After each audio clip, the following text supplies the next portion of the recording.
দেশ বিদেশ, জাতীয় আন্তর্জাতিক, রাজনীতি থেকে খেলা, শিক্ষা থেকে সংস্কৃতি, সব খবর পেতে চোখ রাখুন শুধুমাত্র নিউজ প্রাইমে।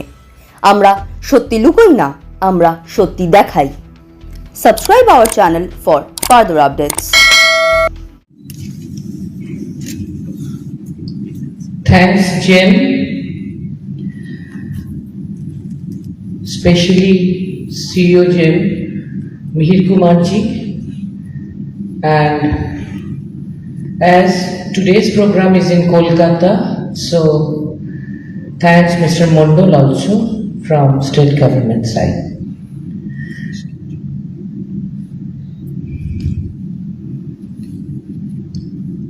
I'll deliver my speech. I'll try to deliver my speech in Bengali for the concerned workmen and employees over here, and in Hindi or English for our friends indeed from different concerns as principal employer or contractor or etc. Probably it will take some more time, but if you consider. আমাকে সুযোগ দেওয়ার জন্য এখানে বলার, আমি উপস্থিত সকলকে এবং অর্গানাইজ যারা করেছেন, সিইও জেন মিহির কুমার জি এবং গভর্নমেন্ট অফ ওয়েস্ট বেঙ্গল থেকে মিস্টার মন্ডল এবং আপনাদের সকলকে ধন্যবাদ, শুভেচ্ছা, অভিনন্দন, নমস্কার, সালাম, জোহার জানাই। I'm thankful to you all. In fact, I am host also in a sense because I am born and brought up in Kolkata. I am from Kolkata. So all present are here. Probably 2018 में Jen surface में आया, 17 में। Deliver my speech in Hindi. Probably it will help all. हमारे workers साथियों जो हैं वो भी समझ पाएंगे, आप भी, तो चलेगा ना? ठीक है, it will be better. However, तो 2017 में जेम आया सरफेस में, लेकिन 18-19 तक उतना हम सबको जानकारी नहीं मिली। Rather, ट्रेड यूनियन वाले को, वर्कर्स को इसके बारे में उतना पता नहीं चला। 2021 was COVID-19 phase, so we all were busy with etc. some other things. हम लोग कभी नहीं सोची कि कोविड जैसा ये एपिडेमिक हमको ओवरकम करना पड़ेगा, इसको हैंडल करना पड़ेगा। However, 2022 onwards, 22, 23, 24, बहुत सारे क्वेश्चंस वर्कर साइड से, स्पेशली जो central government, union government concern में काम करते हैं कॉन्ट्रैक्चुअल बेसिस, उसकी तरफ से आता है कि कॉन्ट्रैक्टर बोलते हैं, प्रिंसिपल एम्प्लॉयर भी बोलते हैं कि अभी जेम पोर्टल में टेंडर हुआ, उधर लिखा नहीं है कि लेबर लॉ इज मैंडेटरी, तो किसी का नौकरी जा रहा है, रिट्रेंचमेंट हो रहा था, minimum wage, PF, ESI, gratuity, bonus, leave, जो मोटा मोटी बेसिक में है लेबर लॉ की, वो मेंटेन नहीं हो रहा था। ये कंप्लेन 2022, 23, 24 से आ रहा था। And I learned from my leaders to be down to earth. तो हमने जैसे हर टाइम करते हैं, इनफैक्ट हमारे लीडर हमको सिखाए इन कोर्स ऑफ टाइम कि as a trade unionist don't try to be a middleman, try to be a good catalyst. तो हम गुड कैटलिस्ट बनने का कोशिश में है for the last 32 years. However, तो हमारा इसीलिए पॉलिसी है कि हम हर एक लेबर डिस्प्यूट के लिए और इंडस्ट्रियल डिस्प्यूट के लिए स्टेट गवर्नमेंट के लिए स्टेट लेबर डायरेक्टरेट में और यूनियन गवर्नमेंट के लिए सेंट्रल लेबर डायरेक्टरेट में ट्राइपार्टाइट काउंसिलेशन के लिए डिस्प्यूट देते हैं और उधर डिस्कस करके सॉल्यूशन करते हैं। हम सोचते हैं, हम मानते हैं भी कि दुनिया में ऐसा कोई प्रॉब्लम है ही नहीं डिस्कस करके उसका सॉल्यूशन नहीं मिलेगा। इसीलिए हम trade union point of view से हमारे strike, stop work, go slow, tool down, slow down, ये सब को मोटा मोटी खत्म कर मैंडेज लॉस होता था स्ट्राइक के जरिए till 2011 on an average per year, लेकिन 2012 onwards it's zero, almost zero, rather it tends to zero. Mandates loss due to strike on an average per year. तो ये काम आसानी से नहीं हुआ, हमको कैटलिस्टिक रोल बहुत मेहनत करके लेना पड़ा, लेकिन we are obliged to our workers कि उन्होंने मान लिया ये तरीका।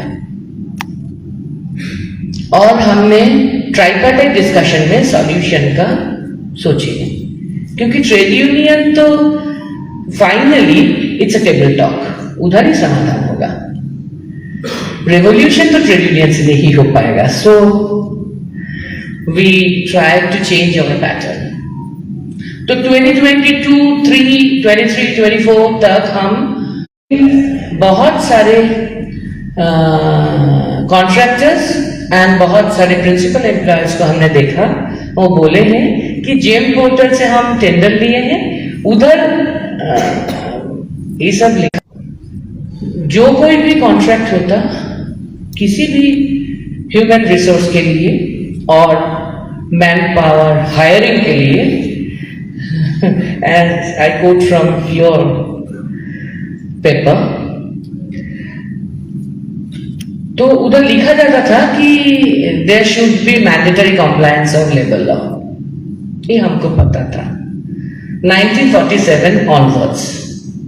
ये पहली बार हमने सुना कि जेम पोर्टल की जारी था और प्रोसेस में हम एंट्री किए और हम सोच रहे थे कि कैसे इससे हम समाधान मिलेगा। आई एम प्रिविलेज्ड कि 2024 सितंबर में हमारे parliamentary standing committee on commerce, तो हम प्रिविलेज्ड हैं, हम आभारी भी हैं हमारे चीफ मिनिस्टर से, क्योंकि जेम के लिए हम 3 बरस तक 22 से परेशान थे, क्योंकि निजाम पैलेस में भी बहुत अच्छा रेस्पॉन्स हमको उतना लेबर डायरेक्टरेट लोग, deputy chief central labour commissioner and her officials tried their best, लेकिन उतना अच्छा सॉल्यूशन हमको नहीं मिल रहा था। तो इस बार हम डीओसी डिपार्टमेंट ऑफ कॉमर्स की जो प्रिंसिपल सेक्रेटरी थे, जस्ट वो रिटायर हो गए, अभी अग्रवाल जी आए, तब बार्थवाल जी थे, सुनील बार्थवाल जी। हम 3 टर्म की एमपी है राज्यसभा की, तो पहले दिन से हम लेबर स्टैंडिंग कमेटी में थे 2024 सितंबर तक, कॉमर्स की जो चेयरमैन बनने के पहले। तो हम बार्थवाल जी से भी बात की है, क्योंकि लेबर सेक्रेटरी वो थे, कभी उसके साथ हमारा ताल्लुक था, तो वो उसके साथ भी हम डिस्कस किए और भी ऑफिशियल्स बार्थवाल जी के साथ जो आए थे डीओसी की तरफ से, डिपार्टमेंट ऑफ कॉमर्स की तरफ से दिल्ली में, उन्होंने हमको बताया कि ये साइलेंट है लेकिन ये अंडरस्टूड है, ये है, जैसे हमारे सीईओ साहब भी बताएं, और हमको पता है इसके बाद पावर पॉइंट प्रेजेंटेशन में भी क्या आएगा, वो हम बहुत बार देखे हैं दिल्ली में। With due respect, but the crude reality is something otherwise.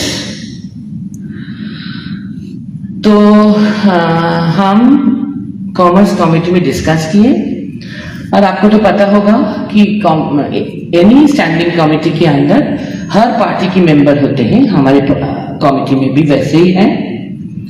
तो सबको यूनानिमसली हम डिसीजन ले सका और 2 बार हम 3 report, in fact totally in March 3 report और अगस्त में 2025 में 4 रिपोर्ट हम parliamentary standing committee on commerce की तरफ से पेपर लेइंग किया पार्लियामेंट में। स्टैंडिंग कमेटी में जो डिस्कशन होते हैं वो कॉन्फिडेंशियल रहता, लेकिन जब पेपर लेइंग हो जाता तब वो पब्लिक डोमेन में आ जाता। आप भी पार्लियामेंट की नेट में जाके आप ढूंढ सकते हैं। मार्च में 3 पेपर कॉमर्स कमेटी की तरफ से और अगस्त में 4 पेपर कॉमर्स कमेटी की तरफ से हमने ले किया, हमारे कमेटी की तरफ से कोई ना कोई एमपी ने ले किया। तो सबको कॉन्फिडेंस में लेकर सब इरेस्पेक्टिव ऑफ पार्टी हमारे committee was unanimous in this respect. And ये 7 पेपर के अंदर जो अभी पब्लिक डोमेन में है, 3 पेपर मार्च में 189th रिपोर्ट,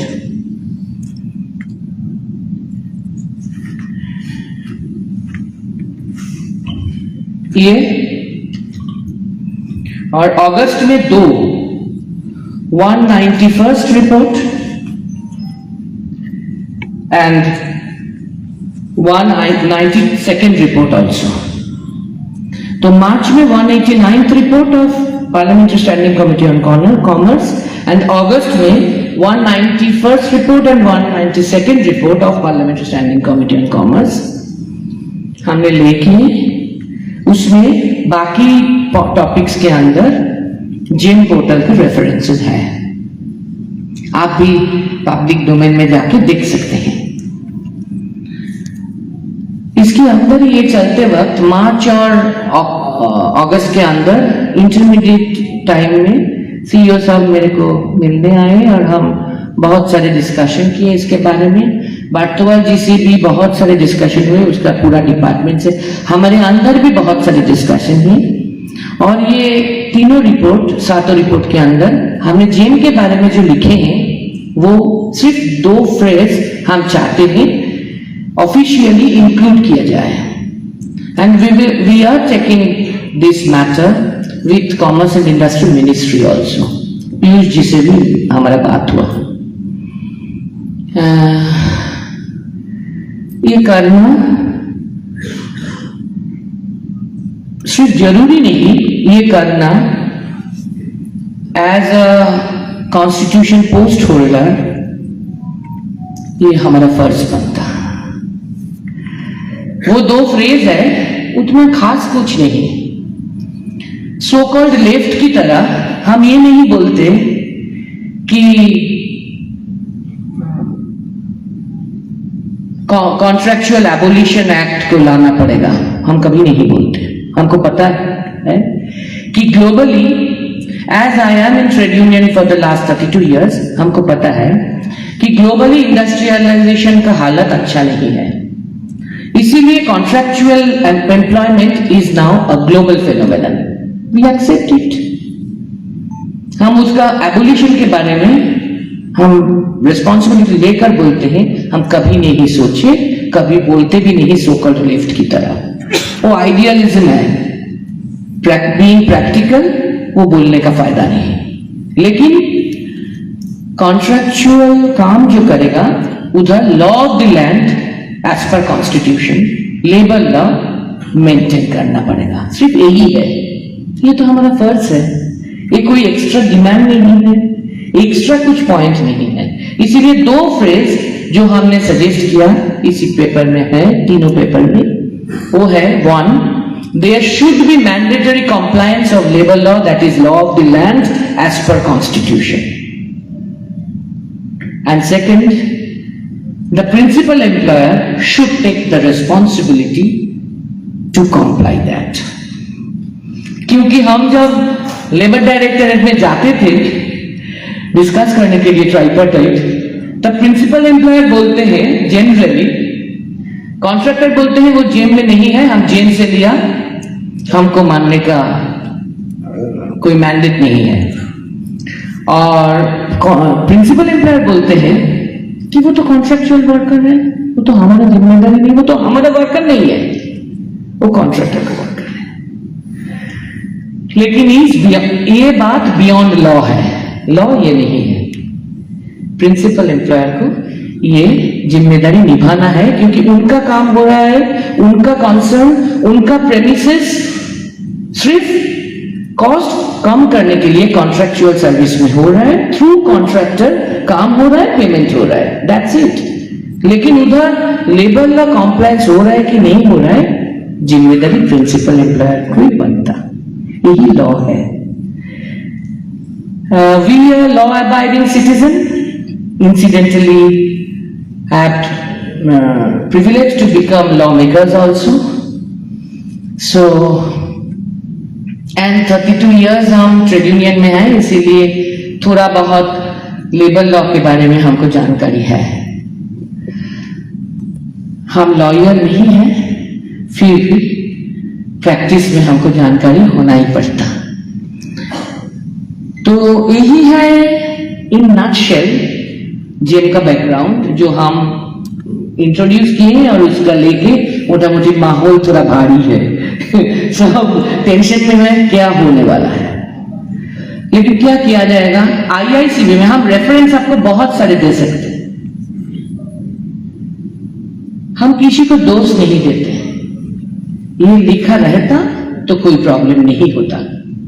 हम कोशिश करेंगे ये 2 फ्रेज जेम पोर्टल के ब्रोशर में इंक्लूजन होगा, जरूर होगा, क्योंकि I have taken the official legal process.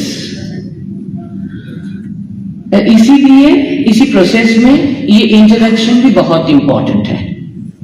आपके साथ अगर इंटरेक्शन होगा ये अच्छा है। हम स्पोर्टिंगली आपका सब जो क्वेश्चन है, क्वेरी है, हम एड्रेस करने का कोशिश करेंगे, जो हम समझते जितना देर तक, टू व्हाट एक्सटेंट हम समझते हैं, हम कोशिश करेंगे। तो हमको सिर्फ यही लगा कि ये जो मैन पावर हायरिंग वो मैन पावर फायरिंग ना हो जाए। Indian institute of chemical biology, IIT, ISI की तरह वो भी एक जाने माने इंस्टीट्यूशन है। उधर 51 कॉन्ट्रैक्चुअल एम्प्लॉइज थे, सिर्फ स्कैवेंजिंग और सिक्योरिटी सर्विस में नहीं, टेक्नीशियन, लैब असिस्टेंट, साइंटिस्ट के अंदर भी कॉन्ट्रैक्चुअल है। वो लोग यूनियन नहीं बनाए कभी, सोचे भी नहीं, हम भी उधर नहीं गए कभी, सोचे भी नहीं, क्योंकि हमको लगता कि जिधर ऑब्जेक्टिव रियलिटी नहीं है, सब्जेक्टिव विश से हम सिर्फ काम नहीं कर पाएंगे। तो उधर से कोई सोचे नहीं यूनियन बनाने की, तो हम भी नहीं सोचे, ठीक है चलो।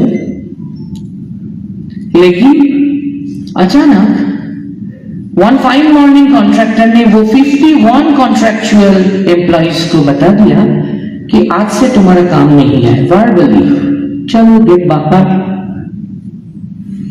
तो वो लोग इकट्ठा हुए, गेट में बाहर जाना पड़ा, लेकिन वो इकट्ठा खड़ा थे, और आई एम प्रिविलेज कि इंसिडेंटली वो मेरे को कांटेक्ट किए। तो हमने समाधान पोर्टल में गए, निजाम पैलेस में चिट्ठी भी दिए, और क्योंकि हम जेम पोर्टल की ये प्रोसीजर के अंदर है, हमारे कॉमर्स कमेटी में भी हम बार्तवाल जी को भी फोन किए, और जो पेपर हम डिस्प्यूट का लेटर हम निजाम पैलेस में दिए लेबर डायरेक्टरेट में, वो हम फॉरवर्ड भी किए। तो उन्होंने फोन किया, the very next day they all very 51 men जो 25 साल 30 साल से तक काम करते थे। लेकिन ये तो तारीखा नहीं है, वो बाहर होगा, और हम बहुत पहलवान जैसे हैं, किसी को फोन करेंगे और दूसरा दिन वो अंदर हो जाएगा, ये हम नहीं चाहते। हम चाहते थे विन विन सिचुएशन में, लॉ में जो है सब उसको मानेंगे खुशी खुशी। हम कोई दादागिरी जबरदस्ती नहीं चाहते हैं, फोन उठा के भी नहीं, फोन उठा के रिक्वेस्ट करना भी सॉर्ट ऑफ समथिंग एल्स होता है। जो लॉ है वो तो सबको ऐसे ही मानना पड़ेगा। इसीलिए हम कॉमर्स कमेटी की चेयरपर्सन बनने के बाद बहुत सारे tea, coffee, spice, rubber, leather, cement, MSME etcetera के साथ जेम पोर्टल को भी एजेंडा में लिए and we are very much serious about it. हम वही बोलना चाहते हैं कि मैन पावर हायरिंग को मैन पावर फायरिंग में हम बदलना नहीं चाहते हैं। सिर्फ minimum wage according to government gazette notification, PF, ESI, gratuity, bonus, leave and retrenchment के लिए अभी भी इंडस्ट्रियल डिस्प्यूट्स एक्ट में, आईडी एक्ट में 25H क्लॉज में एक प्रोविजन है, अभी भी है 1951 ऑनवर्ड्स, कि अगर इधर कॉन्ट्रैक्टर चेंज होगा किसी भी सर्विस में तो उसकी मतलब उसी कॉन्ट्रैक्टर के अंदर जो एम्प्लॉय काम करते हैं उसका रिट्रेंचमेंट हो जाएगा। लेकिन द वेरी नेक्स्ट डे और द वेरी नेक्स्ट वीक दूसरा कॉन्ट्रैक्टर जब काम में लगेगा, जब टेंडर भरने का बाद किसी को कॉन्ट्रैक्ट मिलेगा, तब रीडिप्लॉयमेंट के टाइम जो रिट्रेंच हुआ उसको ही फर्स्ट चांस मिलेगा।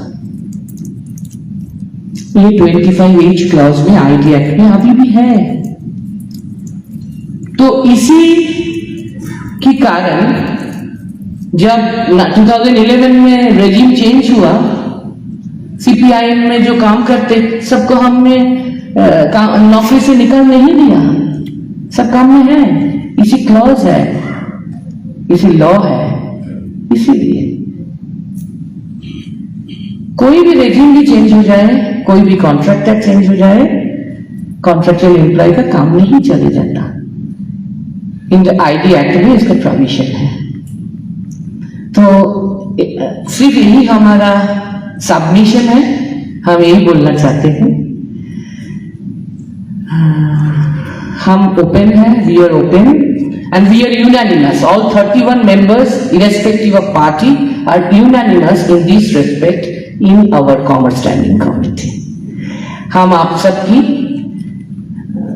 असिस्टेंस और कोऑपरेशन चाहते हैं इसी मुद्दे पर, ताकि कॉन्ट्रैक्चुअल एम्प्लॉयमेंट में law of the land, labour law, इसको मेंटेन नहीं हुआ, ये कंप्लेन हमारे पास ना आए। That's it. Thank you so much. Hope for the best कि हम जरूर आगे बढ़ पाएंगे। Thank you. प्रोबेबली हमारा हिंदी उतना खराब है, लेकिन उतना नहीं कि आपको समझ में नहीं आया क्या हम बोलना चाहते हैं। Thank you so much.